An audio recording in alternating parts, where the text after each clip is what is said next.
गीता अध्याय नंबर 6 का श्लोक नंबर 16। न अति अस्त्रनत तु योगे अस्ति न च एकांतम अनश्रनत न च अति सौपनशीलस्य जागृत न एवं च अर्जुन। अनुवाद, हे अर्जुन, ये योग अर्थात भक्ति न तो बहुत खाने वाले का और न बिल्कुल ना खाने वाले का, न एकांत स्थान पर आसन लगाकर साधना करने वाले का, तथा न बहुत शयन करने से स्वभाव वाले का और न सदा जागने वाले का ही सिद्ध होता है। इस श्लोक में यह कहा गया है कि यह भक्ति ना तो उस व्यक्ति की सफल होती है जो व्रत करता है, जो भूखा रहता है, जो बिल्कुल भी नहीं खाता है, अर्थात व्रत करना, ना तो ये भक्ति कभी उसकी सफल हो सकती है, ना अधिक जागने वाले की, ना अधिक सोने वाले की, ना आसम पदम लगा के दुनिया को भक्ति का दिखावा करने वाले की, किसी की भी भक्ति सफल नहीं हो सकती। गीता जी ने सब मना कर रखा है। तो बताइए आप जी व्रत क्यों करते हो? कोई करवा चौथ का व्रत करता है, कोई एकादशी का करता है, कोई मंगलवार का करता है, कोई महाशिवरात्रि का करता है। अरे तुम्हारी गीता जी, तुम्हारे सनातनी शास्त्र तो मना कर रहे हैं। ये गीता अध्याय नंबर 6 श्लोक नंबर 16 स्पष्ट कह रहा है, लेकिन आपके नकली धर्म गुरुओं को केवल संस्कृत आती है। उस संस्कृत में वो श्लोक क्या समझाना चाह रहा है, उस गूढ़ ज्ञान से वो लोग परिचित नहीं है, उस तत्व ज्ञान से वो आपके नकली गुरु अपरिचित हैं, जिस कारण से स्वयं भी अपने जीवन को नरक में बना रहे हैं और आप जैसे भोले भाले भाई बहनों का जीवन भी नरक में बना रहे हैं। हे अर्जुन, ये योग अर्थात भक्ति न तो बहुत खाने वाले का और न बिल्कुल न खाने वाले का, बिल्कुल न खाना यानी व्रत करना, न एकांत स्थान पर आसन लगाकर साधना करने वाले का, तथा न बहुत शयन करने के स्वभाव वाले का और न सदा जागने वाले का ही सिद्ध होता है। पूजे देई धाम को शीश अलावे जो, गरीबदास साची कहे हद काफिर हैं सो। क्या कह रहे हैं आदरणीय गरीबदास जी? पूजे देवी धाम को शीश अलावे जो लोग देवी देवताओं की पूजा करते हैं, इन नकली संतों के सत्संगों में जाते हैं, पूजे देवी धाम को शीश हलावे जो, और जो ढोलक पेटी की आवाज पे यूं करते रहते हैं, आहा आनंद आ गया, अरे वाह वाह क्या भजन कहा। कहते हैं पूजे देवी धाम को, जो इन आधे अधूरे देवी देवताओं की पूजा करते हैं, भक्ति करते हैं, और जो उनके आधे अधूरे ज्ञान के ऊपर अपनी गर्दन हिलाते हैं, तालियां पीटते हैं। पूजे देवी धाम को शीश हलावे जो, गरीबदास साची कहें हद काफिर हैं सो। वो तो काफिर है, काफिर। उनको तो भगवान की परिभाषा का भी नहीं पता, भक्ति की परिभाषा का भी नहीं पता, अपने जीवन को बर्बाद कर रहे हैं ऐसे लोग। कबीर गंगा काठे घर करे, पीवे निर्मल नीर, मुक्ति नहीं हरिनाम बिन, सतगुरु कहें कबीर। भाई जब तक आप सच्चे सतगुरु की शरण में नहीं आ जाते हैं, और वर्तमान में सच्चा सतगुरु पूरी धरती पर केवल एक ही है, सतगुरु रामपाल जी, जब तक आप इनसे उपदेश लेकर भक्ति नहीं करते हैं, इसके बजाय आप चाहे कबीर गंगा काठे घर करे, आप चाहे गंगा जी के किनारे पर चाहे अपनी कोठी बना के और चाहे कितनी भक्ति कर लो, और पीवे निर्मल नीर, और चाहे गंगा जी का पूरे जीवन कितना ही वो मीठा मीठा पानी पी लो, मुक्ति नहीं हरिनाम बिना। और वो हरिनाम केवल वर्तमान में संत रामपाल जी के पास में है, वो सच्चा नाम सतनाम। सतगुरु कहें कबीर, ये खुद ही कबीर परमात्मा है जो आपको सच्ची बात बता रहे हैं। कबीर तीर्थ कर कर जग मुआ, यानी तीर्थों पे जा जाके दुनिया मर गई। कोई कावड़ ले जाते समय मरता है, कोई आते समय मरता है, कोई कावड़ लाके तीर्थों पर जा जाके भी, इतना दान पुण्य करके भी हॉस्पिटलों में बीमारी से सड़ सड़ के मरता है, कोई एक्सीडेंट में मरता है, कोई लड़ाई झगड़ों में मरता है, किसी को भक्ति का कोई फायदा नहीं। गरीब तीर्थ कर कर जग मुआ, ऊड़े पानी नहाए, राम ही नाम ना जपया, काल घसीटे जाए। उन्होंने सच्चे राम का नाम नहीं जपा, उनको तो काल घसीट के ले गया, चाहे एक्सीडेंट में, चाहे बीमारी में, चाहे जैसे भी। राम ही नाम ना जपया, काल घसीटे जाए। अब ये राम कौन है? ये राम जो शब्द है यहां, ये आपके दशरथ पुत्र श्री रामचंद्र जी का नाम नहीं है राम। ये राम नाम तो रामचंद्र जी के जन्म से पहले भी महर्षि वाल्मीकि जपा करते थे। सतयुग में भी लोग राम नाम की साधना किया करते थे। कहते हैं राम राम सब जगत बखाने, यानी त्रेता युग में जन्मे दशरथ पुत्र श्री रामचंद्र जी को तो हर कोई जानता है, लेकिन कहते हैं राम राम सब जगत बखाने, पर आदि राम कोई बिरला जाने। उस राम का भी राम, राम परमात्मा का उपमात्मक नाम है। राम उस पूर्ण परमात्मा कबीर साहिब की पदवी का नाम है, ये शक्ति बोधक नाम है राम। तो उस राम के नाम बिना, जो राम का नाम वर्तमान में इस धरती पर संत रामपाल जी के पास है, वो शतनाम, वो सारनाम केवल इनके पास है, वो असली राम का नाम है। उस राम के नाम के बिना चाहे गंगा जी के किनारे जाके महल बना के रहने लग जाना, सुबह शाम गंगा जी का पानी पी लेना, 1% भी फायदा नहीं है। 1% भी 84 लाख योनियों में जाने से नहीं बच सकते, गधे कुत्ते सुअर बनने से नहीं बच सकते, काल घसीट के लेके जाएगा। गरीब पीतल ही का थाल है, पीतल ही का लोटा, ये मंदिरों में ये पीतल की थाल लेके जाएंगे, पीतल का पानी का लोटा लेके जाएंगे, मूर्ति पे चढ़ाएंगे, जड़ पे। गरीब पीतल ही का थाल है, पीतल ही का लोटा, जड़ मूर्त को पूजते आवेगा टोटा। उस जड़ को पूजने से, वो पत्थरों की, चांदी की, सोने की, धातु की, वो देवी देवताओं की मूर्तियां पूजने से अंत में घर में टोटा ही आएगा, नुकसान ही होगा, किसी प्रकार का कोई फायदा नहीं मिलने वाला।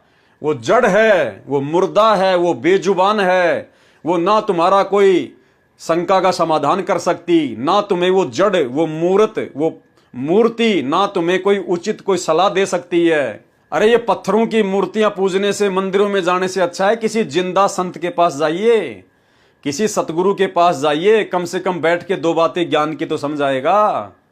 वो पत्थर की मूर्ति के ऊपर दूध डालने से, प्रसाद चढ़ाने से कुछ नहीं मिलने वाला, जड़ मूर्त को पूजते आवेगा टोटा। गरीब पीतल चमचा पूजिए जो थाल परोस है। अरे भैया, वो पीतल की मूर्ति पूजने से अच्छा है पीतल के चमचे की पूजा कर लो। वो पीतल का चमचा, क्योंकि पहले के समय में ये पीतल की हुआ करते थे, आजकल ये स्टील के चल गए, लोहे के चल गए, इसलिए यहां पर पीतल का नाम लिया गया है। तो वो जो चम्मच होती है, जो चमचा होता है, इन तुम्हारी देवी देवताओं की मूर्तियों से अच्छा तो उस चमचे की पूजा कर लो, जो कम से कम दाल परोसने के काम होता है, चावल परोसने के काम आता है, और वो मूर्ति वो किसी काम की नहीं। गरीब पीतल चमचा पूजिए जो थाल परोसे, जड़ मूर्त किस काम की मत रहियो भरोसे। उस पत्थर की मूर्ति के भरोसे मत रहना, मुक्ति नहीं है। कबीर पर्वत पर्वत में फिरया, कारण अपने राम, राम सरीखे जन मिले, जिन सारे सब काम। नंबर 4, चौथा नियम क्या है सतगुरु रामपाल जी परमेश्वर जी की भक्ति का? यदि भक्ति सफल करनी है तो, यदि जन्म मरण का रोग समाप्त करवाना है तो, इनके प्रत्येक नियम को पत्थर की लकीर समझना पड़ेगा। जरा सी भी गफलतबाजी यदि आपने किसी भगत भाई के चक्कर में आके, या सतगुरु के कलयुगी बेटा बेटी भाई बंधु रिश्तेदारों के चक्कर में आके, या कोऑर्डिनेटरों की मनमानियों का शिकार होके यदि आपने जरा भी त्रुटि कर दी, किसी भी प्रकार की लोक लाज में आके, दबाव में आके, उसी दिन आपका कनेक्शन कट जाएगा, आगे भक्ति का कोई लाभ नहीं होगा। तो चौथा नियम क्या है भक्ति सफल करने के लिए? पितर पूजा निषेध है। पितर पूजा, मरने के बाद में श्राद्ध निकालना, समाधि वगैरह बनाना, ये होती है पितर पूजा। ये पितर पूजा नहीं करनी। गंगा जी में अस्थियां डाल के आना, ये पितर पूजा हमने नहीं करनी है। क्योंकि जो व्यक्ति सत भक्ति करेगा वो पितर बनेगा ही नहीं, वो भूत बनेगा ही नहीं। जो व्यक्ति संत रामपाल जी से उपदेश लेके सत भक्ति करेगा उसको पितर बनना ही नहीं है, ना उसको 84 लाख योनियों में जाना, वो तो सीधा सतलोक जाएगा, मोक्ष प्राप्त करेगा। तो फिर किस लिए हम लोग पितर पूजा करेंगे? और जो व्यक्ति संत रामपाल जी के शरण में आ गया तो संत रामपाल जी का वचन है कि उसकी 7 पीढ़ियों तक का वे उद्धार करेंगे। यानी जिस व्यक्ति ने संत रामपाल जी से मान लीजिए उपदेश ले लिया और भक्ति कर रहा है, तो उस भगत को फिर श्राद्ध निकालने की जरूरत नहीं है, समाधि पूजने की जरूरत नहीं है, पितृ पूजा करने की जरूरत नहीं है। क्योंकि इनकी शरण में आते ही आपकी आगे की 101 पीढ़ियां तो पार होंगी होंगी। आपकी पिछली 7 पीढ़ियां, यानी आपके दादा परदादा, उसका दादा, आपकी पिछली 7 पीढ़ियां, जो लोग मर चुके हैं, शरीर त्याग चुके हैं, आज कोई भूत बना फिर रहा है, कोई जो है वो प्रेत बन के फिर रहा है, परमात्मा कहते हैं उनको भी तुरंत मनुष्य जन्म मिलेगा। एकमात्र आपके उपदेश लेने से आपकी पिछली 7 पीढ़ियां जो गुजर चुकी हैं जो कोई गधा बन के फिर रहा है, कोई 84 लाख योनियों में कोई जो है वो पितर बन के घूम रहा है, दुख उठा रहा है, आपके नाम दीक्षा लेते ही और जैसे ही आप मर्यादा में रह के भक्ति करना शुरू करोगे, सतगुरु रामपाल जी भगवान की भक्ति में वो पावर है, आपकी पिछली 7 पीढ़ियों को भी मनुष्य जन्म मिलेगा। मनुष्य जन्म, भाई जब हमारी पिछली 7 पीढ़ियों को भी मनुष्य जन्म मिलेगा, फिर हम श्राद्ध किसके निकालेंगे? क्योंकि जिनके हम श्राद्ध निकाला करते थे उनको तो भगवान ने मनुष्य जन्म दे दिए, तो फिर हम श्राद्ध किसके निकाल रहे हैं? हम समाधि किसकी पूज रहे हैं? हम पितृ पूजा किसकी कर रहे हैं? हम ये कपड़े किसके निकाल रहे हैं? इसलिए संत रामपाल जी अपने भक्तों से ये शास्त्र विरुद्ध जो श्राद्ध पूजा है, जो ये पितृ पूजा है, समाधि पूजना है, इसको मना करवाते हैं। हमने सहयोग भी नहीं करना बिल्कुल भी, क्योंकि ये सतगुरु का वचन हो गया, नहीं पूजना तो नहीं पूजना, चाहे कारण का पता हो या ना पता हो। अगर वचन तोड़ दिया उसी समय भक्ति से कनेक्शन कट हो जाएगा। इसलिए हमने प्रत्येक वचन को पत्थर की लकीर मानकर अपने जीवन में फॉलो करना है। नंबर 4, पितृ पूजा निषेध। किसी प्रकार की पितृ पूजा, श्राद्ध निकालना आदि कुछ नहीं करना है। भगवान श्री कृष्ण जी ने भी इन पितरों व भूतों की पूजा करने से साफ मना किया है। गीता जी के अध्याय नंबर 9 के श्लोक नंबर 25 में, यान्ति देवव्रता देवान पितृण यान्ति पितृव्रंता भूतानी यान्ति भूतेजा मध्याजिन अपि मामे। अनुवाद, देवताओं को पूजने वाले देवताओं को प्राप्त होते हैं। जो लोग पूर्ण परमात्मा की भक्ति ना करके, सच्चे गुरु की भक्ति ना करके, सच्चे गुरु वर्तमान में सतगुरु रामपाल जी हैं, इनके बताई गई साधना ही सत्य साधना है, परमात्मा की भक्ति है। इनकी भक्ति ना करके जो लोग अन्य देवी देवताओं की पूजा करते हैं, वो देवताओं के लोक में जाएंगे मरने के बाद में, और वहां क्या करेंगे? वो देवताओं के नौकर बनेंगे। अब जब तक उनके दान पुण्य की कमाई है तब तक वो देवलोक में रहेंगे, उनके नौकर बनेंगे, उनके मजदूर बनेंगे। और जैसे ही उनका भक्ति धन समाप्त होगा, जैसे आप किसी होटल में गए, आपने 5,000 रुपये जमा करवा दिए, जब तक 5,000 रुपये आपके हैं तब तक आप वो होटल में रहोगे। जैसे ही आपके 5,000 रुपये खत्म, आपको रिसेप्शनिस्ट बता देगा, भैया आपके पैसे खत्म हो गए, या तो होटल खाली करो, होटल में रहना है तो और पैसे जमा करो। तो इसी प्रकार जैसे ही आपका भक्ति धन समाप्त होगा उन लोकों में, तुरंत आपको वहां से निकाल दिया जाएगा। फिर आप जी अन्य योनियों में गधे कुत्ते सुअर नरक भोगोगे फिर, क्योंकि आपने जो अच्छे कर्म किए, जो दान पुण्य किए, उसके प्रतिफल में तो आपको देवलोक मिल गया। 1000 2000 साल या 100 साल जैसा भी आपका दान पुण्य था, आपने वहां पे उनके नौकर बनकर अपना खा लिया, खर्च कर लिया।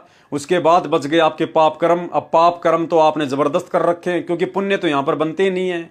पुण्य तो यहां पर सतगुरु के शरण में आए बिना बनते ही नहीं है, और पाप कर्म करते हैं रोजाना लाखों। फिर आपको नरक ज्यादा भोगना पड़ेगा, 84 लाख योनियों का कष्ट आपको अधिक भोगना पड़ेगा। तो जो लोग देवी देवताओं की पूजा करते हैं वो देवी देवताओं के लोक में जाएंगे, उनके नौकर बनेंगे। पितरों को पूजने वाले पितरों को प्राप्त होंगे, यानी जो लोग श्राद्ध निकालते हैं, जो पितृ पूजा करते हैं, मरने के बाद में वो भी प्रेत बनेंगे, भूत बनेंगे। भूतों को पूजने वाले भूतों को प्राप्त होंगे, वो भूत बनेंगे। और मता अनुसार पूजन करने वाले, यानी जो ब्रह्म है, जो गीता का ज्ञान दे रहा है, जो काल है, जो श्री कृष्ण जी के अंदर प्रवेश करके ज्ञान दे रहा है, वो कहते हैं कि मेरे अनुसार पूजन करने वाले, ओम नाम की साधना करने वाले भगत मुझे ही प्राप्त होते हैं। वो थोड़े दिन के लिए वो ब्रह्मलोक में चले जाएंगे ओम नाम की साधना करके। जैसे ओम नाम की कमाई दान पुण्य खत्म होंगे, फिर उनको 84 में डाल दिया जाएगा, गधे कुत्ते सुअर बना दिया जाएगा। ये है गीता जी की सर्वश्रेष्ठ साधना। बंदी छोड़ गरीबदास जी महाराज और कबीर साहिब जी महाराज भी कहते हैं, गरीब भूत रमे सो भूत है, जो भूतों की पूजा करते हैं वो भूत बनेंगे। देव रमे सो देव, जो देवी देवताओं की पूजा करेंगे वो उनके लोक में देवी देवता बन जाएंगे, नौकर बन जाएंगे। राम रमे सो राम है, और जो पूर्ण सतगुरु की भक्ति करता है वही असली राम को प्राप्त होता है। सुनो सकल सुरभेव, आपको सारा ज्ञान बता दिया जा रहा है।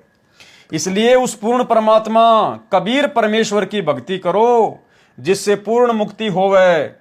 वह परमात्मा पूर्ण ब्रह्म सत्य पुरुष कबीर है। इसी का प्रमाण गीता जी के अध्याय नंबर 18 के श्लोक नंबर 46 में है। अनुवाद, जिस परमेश्वर से संपूर्ण प्राणियों की उत्पत्ति हुई है और जिससे ये समस्त जगत व्याप्त है, उस परमेश्वर की अपने स्वाभाविक कर्मों द्वारा पूजा करके मनुष्य परम सिद्धि को प्राप्त हो जाता है। गीता अध्याय नंबर 18 श्लोक नंबर 62।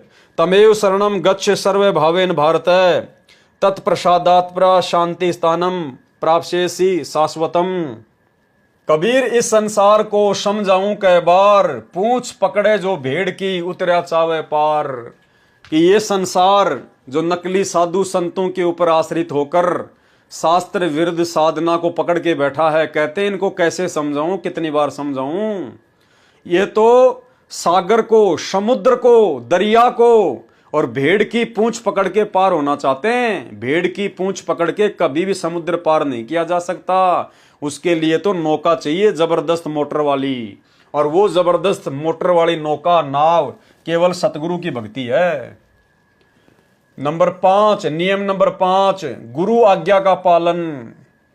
गुरुदेव जी की आज्ञा के बिना घर में किसी भी प्रकार का धार्मिक अनुष्ठान नहीं करवाना है। जैसे बंदी छोड़ अपनी वाणी में कहते हैं, गुरु बिन यज्ञ हवन जो करही, मिथ्या होए कबू न फल ही। कबीर गुरु बिन माला फेरते, गुरु बिन देते दान, गुरु बिन दोनों निष्फल है चाहे पूछो वेद पुराण। अपने गुरुदेव भगवान की आज्ञा के बिना जब आपको गुरुदेव भगवान की शरण प्राप्त हो जाती है, उसके बाद उनकी आज्ञा के बिना आपने कोई भी धार्मिक अनुष्ठान अपने घर पर नहीं करवाना है। आपने केवल अपने गुरुजी से आज्ञा लेकर और गुरु के रहते सहते आश्रम में ही करवाना होता है। अब वर्तमान में हमारे गुरुजी आश्रम में है नहीं, हमारे गुरुजी वर्तमान में हिसार की जेल में बैठे हैं। तो वर्तमान में बिना गुरु की आज्ञा के ना ही तो हमने घर पर कोई धार्मिक अनुष्ठान करवाना है, यानी हमने किसी भी भगत से अपने घर पर कोई पाठ प्रकाश नहीं करवाना है, और ना अपने गुरुजी की गैर हाजिरी में हमने आश्रमों में जाकर कोई पाठ करवाना है। लेकिन वर्तमान में संत रामपाल जी की 90% संगत बहुत बड़ा धोखा खा रही है। गुरुजी का ये वचन है, ये नियम है। नियम नंबर 5 ध्यान से पढ़ लीजिए। इन नियमों को ढंग से फॉलो ना करने के अभाव में संगत काल की गोद में बैठी है वर्तमान में, इन कोऑर्डिनेटरों के चक्करों में आकर, गुरुदेव के परिवार के चक्करों में आकर। क्या कह रहे हैं परमात्मा? नियम नंबर 5, गुरु आज्ञा का पालन। और गुरुजी का एक छोटा सा आपको सत्संग सुनाता हूं। गुरुजी ने स्पष्ट कर रखा है कि पाठ करवाने से पहले पाठ प्रकाश जो इन आश्रमों में 21-21 हजार रुपए में किया जाता है, जो पाठ प्रकाश सतलोक आश्रम बरवाड़ा में बरवाला कांड से पहले मात्र 7,000 रुपए में किया जाता था, आज वही पाठ प्रकाश गुरुदेव के परिवार ने काल प्रेरणा से धार्मिक धंधे के लिए 21,000 रुपए का कर दिया है। और वो पाठ प्रकाश भी गुरुदेव स्पष्ट कह रहे हैं कि वो पाठ प्रकाश करवाने से पहले आपने गुरुजी की आज्ञा लेना अति आवश्यक है। अब बताइए, गुरुजी बैठे हिसार जेल में, लाखों करोड़ों लोगों ने पाठ करवा दिए, कितने लोग जाके आए गुरुजी के पास जेल में? कितने लोग हिसार जेल में जाकर अपने गुरुजी से आज्ञा लेकर आए कि गुरुजी पाठ करवाऊं या नहीं करवाऊं? गुरु बिन माला फेरते, गुरु बिन देते दान, गुरु बिन दोनों निष्फल है चाहे पूछो वेद पुराण। तुम्हारा गुरु तो हिसार जेल में बैठा है और तुम दान दे रहे हो इन आश्रमों में, तुम दान दे रहे हो गुरुजी के परिवार को, इन कोऑर्डिनेटरों को। यही तो है मूर्खता, इसी को तो कहते हैं काल प्रेरणा। अरे काल खुद प्रकट नहीं होता भक्तों को भ्रमित करने के लिए, वो अपने एजेंटों के माध्यम से भ्रमित करवाता है।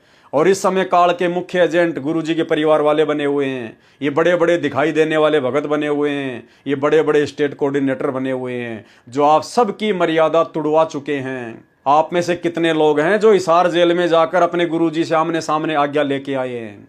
यही तो काल प्रेरणा है। तो नियम है भैया, फॉलो नहीं करोगे तो भुगतना पड़ेगा, आज नहीं तो कल। गुरु आज्ञा का पालन। गुरुदेव की आज्ञा के बिना घर में किसी भी प्रकार का धार्मिक अनुष्ठान नहीं करवाना है। जैसे बंदी छोड़ अपनी वाणी में कहते हैं, गुरु बिन यज्ञ हवन जो करही, मिथ्या होए कबू न फल ही। गुरु बिन माला फेरते, गुरु बिन देते दान, गुरु बिन दोनों निष्फल है चाहे पूछो वेद पुराण। ये छोटा सा सत्संग सुन लो गुरुदेव का। स्पष्ट कह रहे हैं गुरुदेव कि पाठ करवाने से पहले गुरु की आज्ञा लेना आवश्यक है। सुनिए। गुरु बिन दान पुण्य जो करही, मिथ्या होवे कभू ना फरही। बिना गुरु के जो दान करते हैं मिथ्या जावे, वो कभी नहीं फलेगा। गुरु बिन होम यज्ञ जो साधे और 10 मन पातक लागे। गुरु बिन कोई पाठ कोई हवन ये नहीं करवाना चाहिए, गुरु की आज्ञा लेकर फिर करवाना चाहिए। तो भाई और बहनों, अब आप जी सोचिए, आपका सारा का सारा पैसा व्यर्थ है, आपका पाठ प्रकाश व्यर्थ है, क्योंकि आपने तो अपनी मनमानी कर ली। आपने विश्वास कर लिया गुरुजी के परिवार पे, इन कोऑर्डिनेटरों पे जो राजनीतियां करते फिर रहे हैं। बड़े बड़े स्टेडियम बना दिए लोगों के लिए, लोगों को कबड्डी के मैच में पैसे दे रहे हैं, कभी गुंडों की सीबीआई जांच करवाते हैं, कभी राजनीतियां करते हैं, कभी जाट आरक्षण में भक्तों को बैठाते हैं। आपके पैसे का दुरुपयोग, क्योंकि आपने कुपात्रों को पैसा दे दिया गुरुजी के नियम नंबर 5 को ढंग से ना जानने के कारण। तो बताइए क्या बनेगी।